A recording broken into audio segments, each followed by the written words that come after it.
마가복음 14장입니다. 이틀이 지나면 유월절과 무교절이라.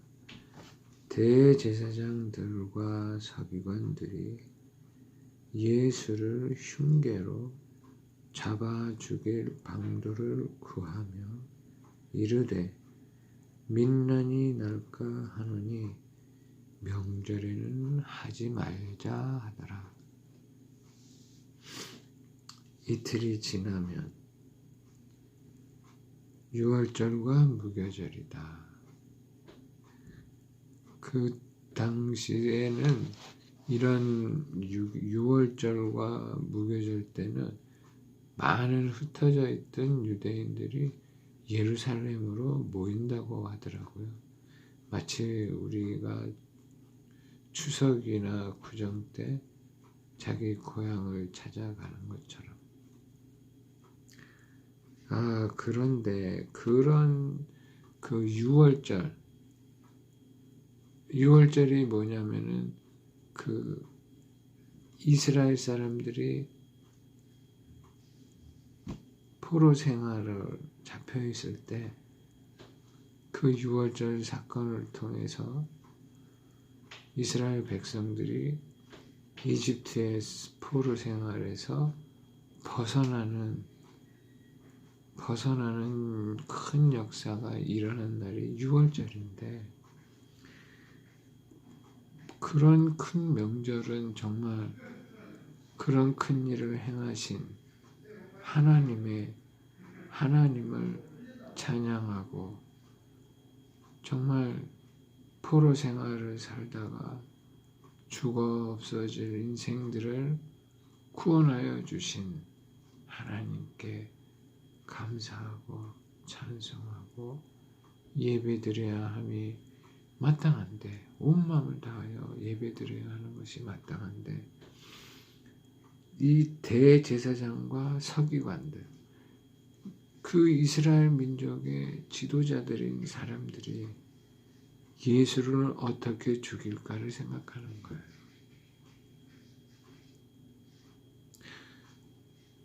참 사람이 악하면은 얼마나 악해질 수 있는지를 단적으로 보여주는 겁니다. 악해지는 가장 깊은 밑바닥에는 뭐가 있어요? 자기를 높이고 높아진 자기를 지키려고 하는 헛된 욕심이 자리하고 있어요. 3절 이하에 보면 예수께서 베다니 나병 환자 시몬의 집에서 식사하실 때에,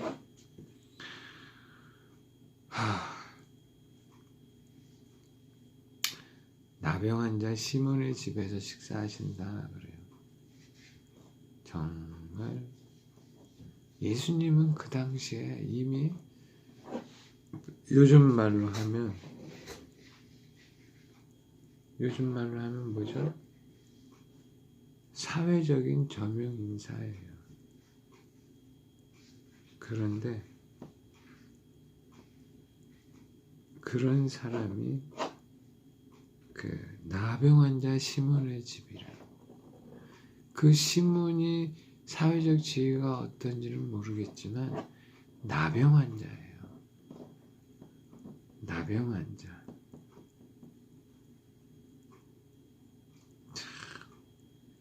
예수님이 말씀하신 대로 나는 건강한 자에게는 필요가 없고 병든 자, 죄인들, 그들을 위해서 왔다라는 것을 이 말씀을 보아도 분명히 알 수 있고, 예수님은 그 말씀대로 병든 자에게, 건강한 자에게는 의원이 쓸데없다 하시는 말씀처럼 예수님은 병든 자를 위한 의원으로서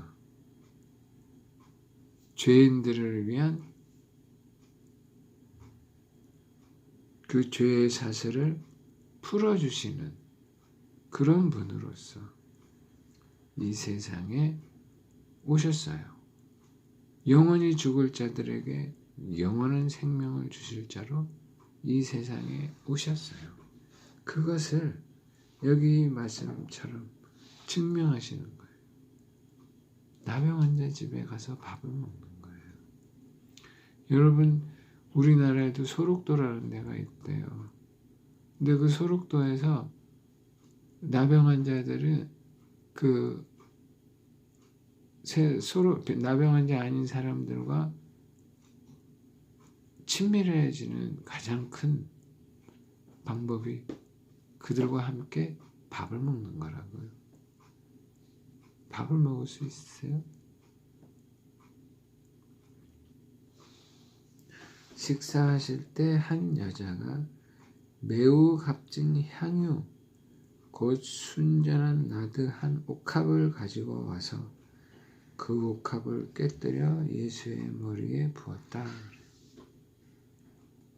예수님이 그 식사하시는 것은 그런 환자들과 정말 친밀해지고 싶고 그들에게 정말 자신의 마음을 보여주시고 싶고 그래서 그들과 함께 식사하는 그 중에 한 여인이 매우 값진 향유라 그래요. 순전한 나드 한 옥합이라 그래요. 이것을 보니까 5절에 보니까 300데나리온 이상 한 데나리온이 하루 품삯이래요. 요즘 하루 품삯이 10만 원이라고 치면 300데나리온이면 얼마예요? 10데나리온이면 100만 원이지요. 생각할 수 없어요. 엄청나게 큰 돈이라는데요. 그거를 300일의 품삯이면 얼마예요? 3천만 원이죠. 3천만 원.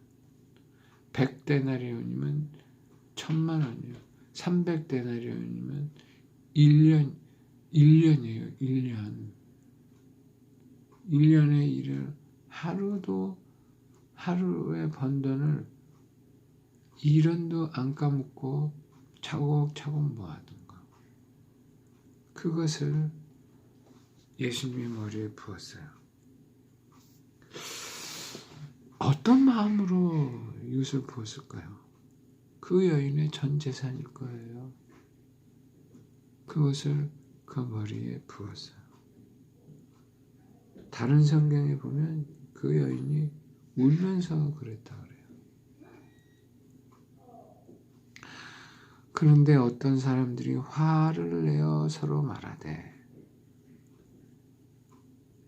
가난한 자들에게 줄 수 있겠도다 하고 책망하는 거예요. 근데 다른 성경에 보면 이 말을 한 사람은 가룟 유다이고 그 가룟 유다는 도둑놈이라고 분명히 말했어요. 그것이 뭐예요? 그 300데나리온이 아까운 거예요. 왜 아까워요? 저건 내 건데 하는 그 도둑놈 심보가 그 안에 있었어요. 여기서 이 말이 그러니까 가난한 자들에게 줄 수 있었겠도다. 정말 줄 수도 있었겠지만 그 속에는 탐욕의 마음이 있었던 거예요.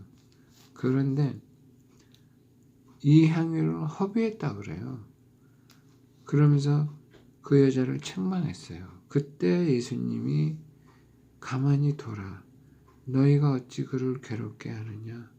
그가 내게 좋은 일을 하였다.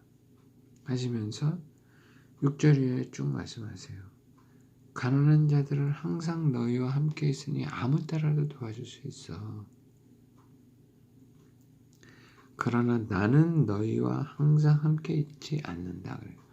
이제 예수님은 떠날 준비를 하시는 거예요. 이 세상을 떠날 준비를. 저는 참으로 예수님은 하나님의 아들이시라 이제 자신의 죽음을 준비하세요. 자신의 죽음을 준비하는데 그 죽음이 너무너무 향기롭고 그 죽음이 너무너무 고귀한데 이 여인이 그 죽음의 향유를 부었어요. 그 고귀하신 예수님의 죽음은 이 향기만큼 이 향기보다 더 아름답다라고 울면서 이 여인은 그 머리에 향유를 부었어요. 이것이 제 생각이지만 그 향유가 얼마나 값어치가 있다 한들 예수님의 죽음을 빛낼 수 있겠어요? 못 빛내요. 그러나 사람으로서 또 저도 예수님의 죽음을 찬송하고 예수님의 죽음을 기억하는 기도를 할 때 눈물로 감사하고 하지만 그 예수님의 죽음을 우리의 행위 그 어떤 것으로도 표현할 수 없고 그 영화로우신 그 죽음을 우리가 빛내게 할 수는 없어요. 아니 나타낼 수는 없을 것 같아요. 그러나 우리의 그 행위 하나하나가 모여서 예수님의